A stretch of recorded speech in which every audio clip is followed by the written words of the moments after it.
What is up, Waffle Gang? I do hope you are well. My name is Mark, and today we are checking out some r/AmI, the butthole. If you'd like to skip the initial waffle, timestamps are in the description and along the timeline below. But if you are new here, please consider hitting that like, that subscribe, and maybe that notification bell too. Now, I do have some membership updates as I've been absolutely useless this last couple of days. Been a lot of stuff going on with my dad. I currently got my dad's dog at the moment, looking after her too. And I've been having to actually go into the office to work. I mean, what the hell are they thinking, right? Crazy couple of days, so I'm sorry for the inactivity. But we did have some new members. We had Rebecca Elliott, Annalise Salas, Malik Warren, Jane Lockwood, Jet Hero, Helen Borland, Erica Jacobson, Ms. Gothica, Jennifer Wilkes with a rejoin. And we also had Jade Jolt over on Patreon. I may have said some of you guys before, so I am sorry if I have, but I really appreciate each and every one of you, and for everyone for just taking the time out of your day to be here. And I cannot express how much it means to me coming onto this channel after the last couple of days. It's just like, it's bliss, let me tell you. Thank you so much for being yourself, and let's crack on with today's stories. Much love, guys, and keep being you. And our first story comes from Temporary Am I the Arsehole? Am I the arsehole for telling my ex she have to live without her closure? I'm going to cut to the chase. I-36 male got about a year or so left before making that final trip to the afterlife. I've made my peace with it, and these last few years have been the best of my life. We've known for a while that I was living on borrowed time, so we vacationed a lot before COVID. Everyone knows I probably won't be here by next year.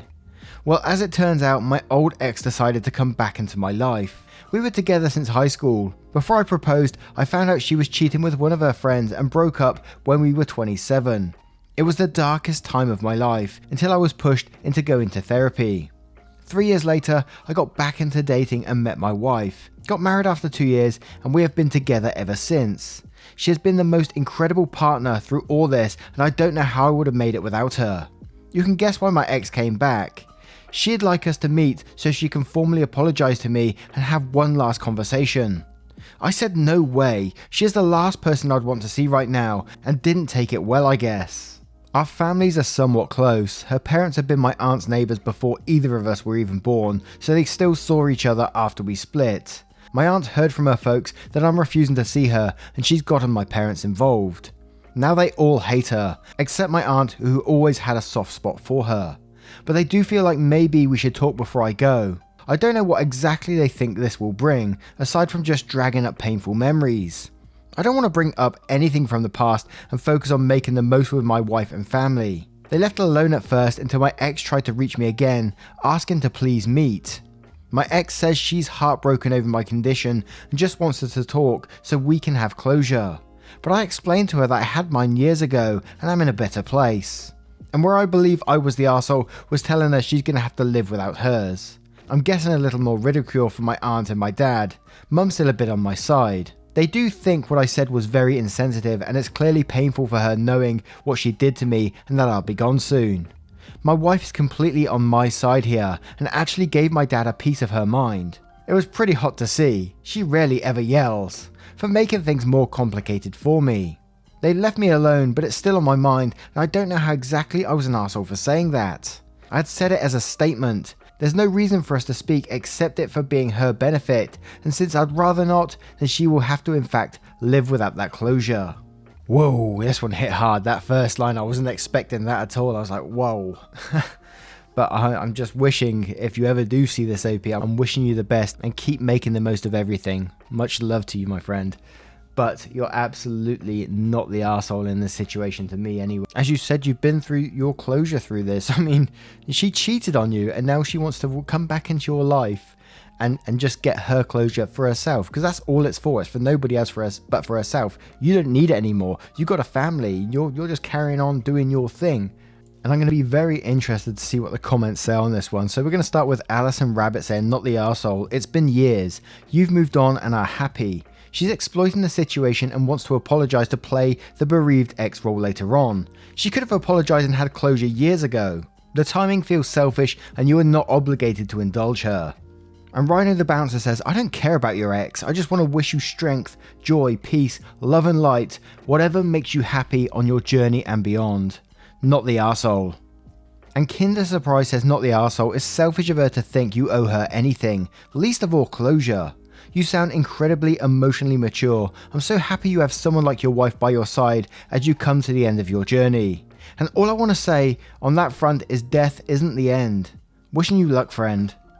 And Melody Rain says not the arsehole and says, I am under no obligation to give a stranger any of my limited time or attention.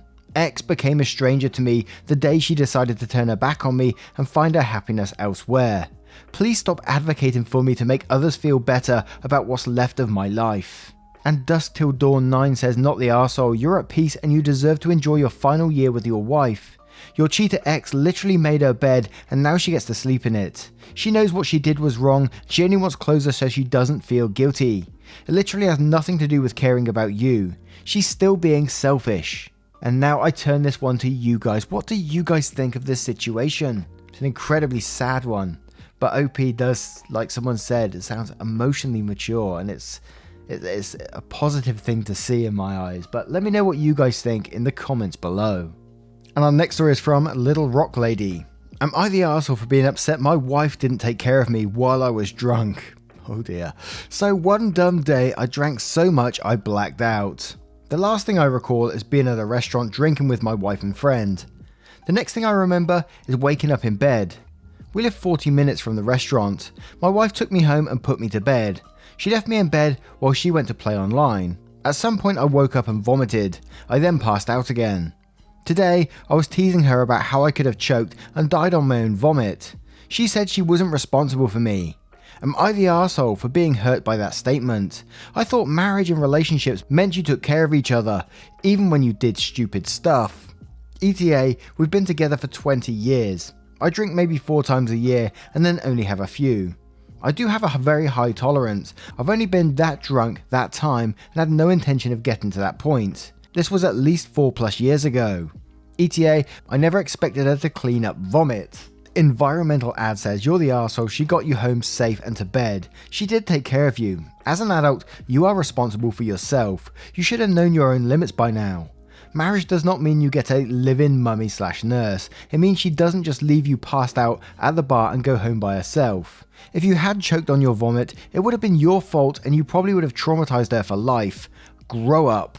And Jennifer says, you're the arsehole, she did everything reasonable. What did you expect? That she'd sit by the side of the bed watching you the entire time you were sleeping in order to make sure you didn't choke? Is that really what you would have done if your positions had been reversed? And Teacher Throwaway says, you're the arsehole, if you're old enough to be married, you're old enough to not black out so badly you can't even remember how you got home. You're lucky your wife loves you enough to get you home. If my boyfriend had blacked out at a casual dinner with a friend, I would have been livid and would have considered letting him spend the night in the drunk tank or better yet, the hospital for alcohol poisoning, because that's what you had.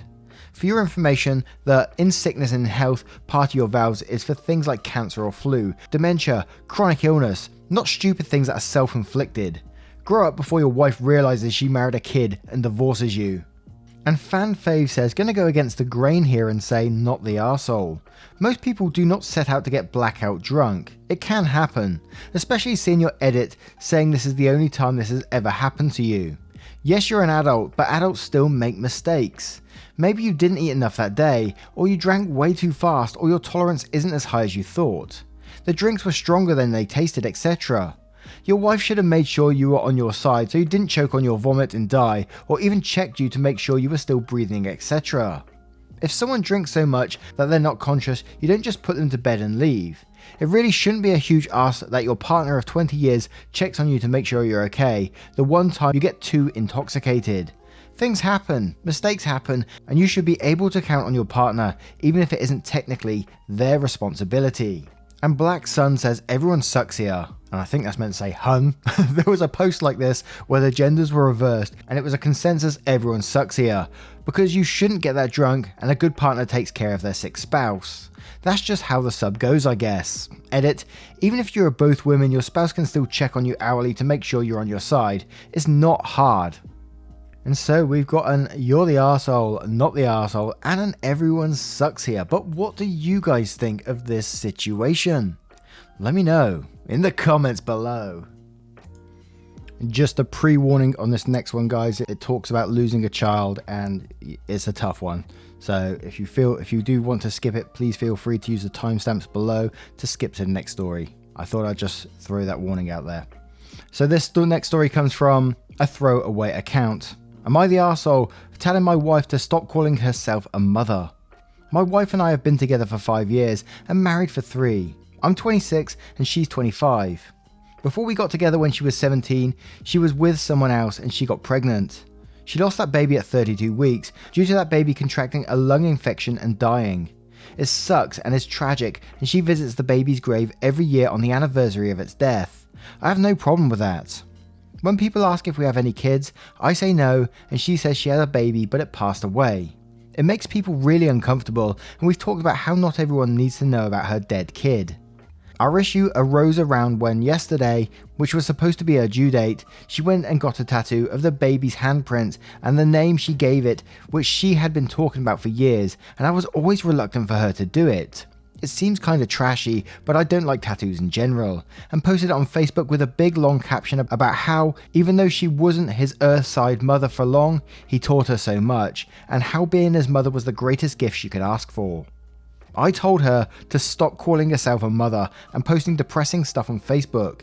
It was almost a decade ago and she's still holding on to it. What is she going to say when we have kids? That she has this many kids alive and this many dead? She told me I was being an insensitive dickhead, and it's no different than if her baby died at 6 months old. She still held it, fed it with her body, loved it and created a space in her world for it. She hasn't talked to me since yesterday and slept in our guest room. I feel like she needs to get over it because it was almost 10 years ago and she's acting like it's fresh. Am I the arsehole? The baby didn't die in utero or was stillborn. It was born, developed a lung infection and died like 5 days after it was born. And we're going to start straight away with typical Aquarius because they have a great comment saying, "You're the arsehole, let me paint a picture for you. At 32 weeks, your wife may have been given the option to induce labour and tried to save the preemie baby. That baby very well could have lived. At 32 weeks, if the baby died in utero, your wife packed a bag and went to the hospital to deliver a baby she knew was gone. A nurse would have asked her if she wanted to hold the baby or if she wanted a picture to keep. Depending on the state she lived in, she had to have a birth certificate issued. She had to decide whether to donate, cremate, or bury her baby's body. At 32 weeks, that baby had a name, a crib, a car seat, blankets, tiny socks. At 32 weeks, even strangers on the street would have asked about her baby and when she was due. Your wife experienced the hardest and most heartbreaking parts of motherhood. Just because her child is no longer with her doesn't mean she isn't a mother." Edit after reading OP's comments. Your wife delivered her baby, heard their cries, may or may not have been allowed to hold them and saw them whisked away to the NICU, then watched her baby die. Would you be so cruel to someone who lost their 2-year-old, their 10-year-old, their teenager? Where exactly is the line for you that death becomes legitimate? I'm astounded by how cold you are. Another edit, "Thanks for all the awards guys, but if anyone else is wanting to award me, take that cash and throw it at your local NICU, or ask them what volunteer group helps mothers who lose their babies and donate it to them. Those types of groups help pay for burials and cremations for the lost infants." And MM172 says, "You're the arsehole massively. If you're not trolling, I'm not sure how you could possibly think otherwise. 32 weeks is a baby. She lost her baby. You don't get over that ever. If you think grief counselling might help her in dealing with that, feel free to suggest it, but demanding she act like it didn't count because her child never drew breath is gobsmackingly cruel and insensitive." And obviously some of these comments were like before the edit. And Mink Martin says, "You're the arsehole. What the hell is wrong with you?" And Harm says, "You're the arsehole. She is a mother. You don't get to gatekeep motherhood or grief. She is not the trashy one here." And we're just going to leave this one right here. But what do you guys think of this situation? Let me know in the comments below. And our next story comes from a throwaway account. "Am I the arsehole for not wanting to let my 22 female homeless friend, 19 male, stay at my place?" Throwaway account. "My friend Mike was kicked out of his parents' house before he came out as gay. He originally was staying with one of his siblings, but they kicked him out after 8 months of being there. I felt really bad for him after I heard. I was in a similar position as a teenager after my dad died, so I allowed Mike to crash on my sofa until he could move in with his boyfriend. I shouldn't have because it's technically against my tendency to have anyone else in the flat. I spoke with my landlord and they allowed it simply because of the Rona. I told him that I wouldn't expect any money off him for the first 2 months. I knew he had a bit of debt. All I asked for him was to help clean the place and buy some food. That didn't happen. After a good couple of months, he still wasn't helping around the flat and he definitely wasn't buying food. I was running out of money really quick. My bills had gone up by a couple of pounds a month and I was constantly buying food because Mike was eating everything before the end of the week. I was already on half my usual pay because I lost my job at the beginning of lockdown, so I had to go on to benefits. I didn't need to be spending any more money. When I asked Mike to buy some food, he would say, "I'll go to the food bank next week," or "I already bought food," and the food would be a takeaway just for him. What made it worse is that this was all happening during the first lockdown, but he was sneaking out to see friends and his boyfriend and wasn't coming in until 5 or 6 in the morning, usually drunk and wanting food. Eventually, his boyfriend was able to let Mike stay at his, but they recently broke up and Mike was kicked out. Now everyone is expecting me to take him in again. I've already said I won't do it because I can't afford it and it is technically against the law, even though my landlord is chill with it because of the current situation.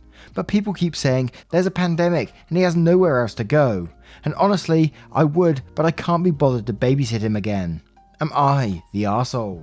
This is similar to one of those family stories where like everyone around you, all the family usually says, "Oh, you can't kick them out because of X reason." And it's like, well, you take them in then. You fucking take Mike in. I don't want Mike in my house no more. If I was in a desperate situation where I had nowhere else to go and someone was letting me sleep on their sofa, I would be incredibly grateful. I'd be cleaning all the time. Their house would be spotless, let me tell you that for nothing. But instead, he's choosing to abuse the situation by, not supplying any food, not cleaning at all, going out and getting drunk somehow and buying himself takeaway at the same time as well, which that money he could have given to you or could have at least bought you some takeaway too. So absolutely not the arsehole. The friends can take him in, someone else can take him in because you don't have to put up with that. You seriously do not. He's burned you once, don't get burned again though. What's the saying everyone says? Don't set yourself on fire to keep others warm. Something like that. And KTB says, "Not the arsehole, he took advantage of your goodwill in the first time. Why allow him a second chance at doing it again?" And Bill Bryn says, "Not the arsehole, whoever everyone is, one of them can step up this time." And Mechanical Glue says, "Lol, not the arsehole, laugh at anyone who expects you to take him in, and ask why they won't take him in. Honestly, you should have seen the warning sign when his siblings kicked him out. Did you try and find out why they kicked him out before agreeing to take him?" And OP replies saying, "I don't really know the one he was staying with, so I had to go on what Mike said happened. I found out recently though, it was a very similar to what he did at mine, except he would say inappropriate things in front of their children and would walk around naked. What the hell?" Which he also did at mine as well, but I always felt bad telling him to stop. What? Are you crazy? Say it with me guys. Mike, put your balls away. An Odd Episode says, "Maybe his boyfriend figured out how much of a leech he is also. Tell these people expecting you to take him in to do it themselves if they got such a big heart. Not the arsehole." And Big Butt Effer says, "Not the arsehole. Fish and house guests start to stink after a few days. It sounds like he overstayed his welcome and exploited you the first time, and there's nothing to suggest he won't do it again. And quote, people keep saying there's a pandemic and he has nowhere else to go. If they care that much, they should take him in and pay for him." And now I turn this one to you guys. What do you guys think of this situation? Let me know in the comments below.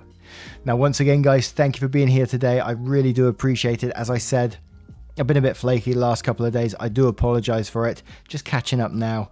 Ah, yes, it's been an absolute nightmare. But thank you so much for sticking with me, being with the channel. I'll never thank you enough for what you do for me. And I will see you in the next one, you spicy so-and-so. Goodbye. Much love.